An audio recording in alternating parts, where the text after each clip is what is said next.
The Minister for Finance, Planning and Economic Development, Matia Kassaijja, has officially presented the 52.7 trillion shillings budget for financial year 2023-2024.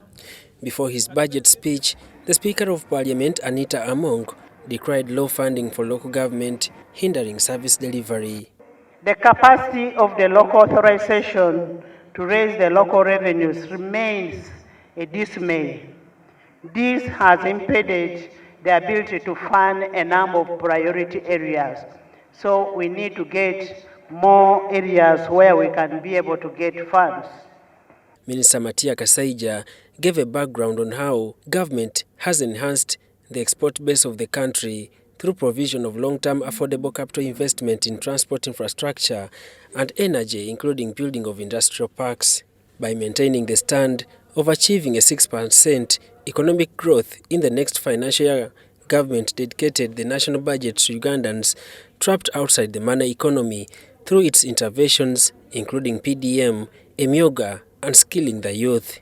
In order to grow local enterprises, 19 skilling centers have been established across the country under the Presidential Industrial Hubs Initiative.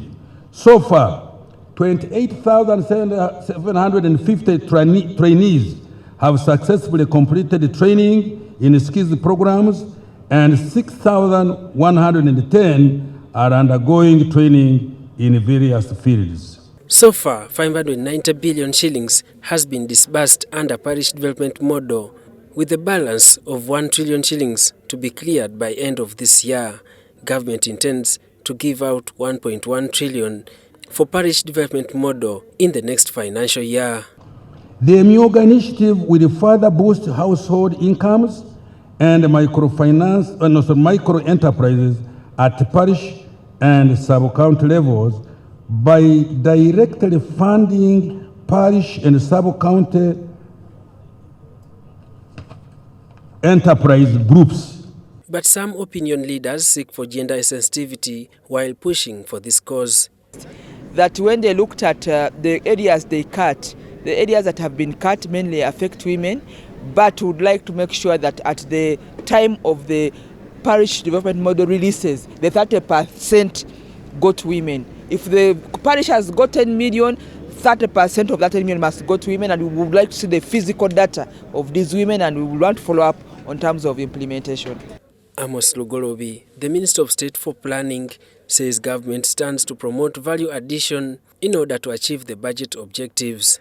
Make sure that there's regional balancing, that the entire population, moves together in terms of economic and social transformation, to make sure that the disabled people, the women, the children, none of those is left behind.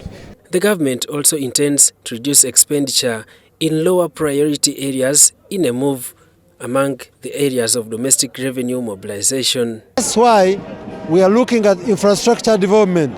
Infrastructure development, we mean the roads. When we talk about each district getting 1 billion, and even new districts that had no road units being addressed, that's a critical point. Because if you're enhancing productivity, the off-taking must be reasonably cheap to the extent that the cost of delivering these goods into the market shouldn't be so high. In the digital transformation drive, the government is to secure 192 billion shillings to accelerate the digital industry, including installing Wi-Fi to 802 locations like hospitals, schools, markets, among others. Daniel Mugoya, Gloria Kutabinji, UBC News.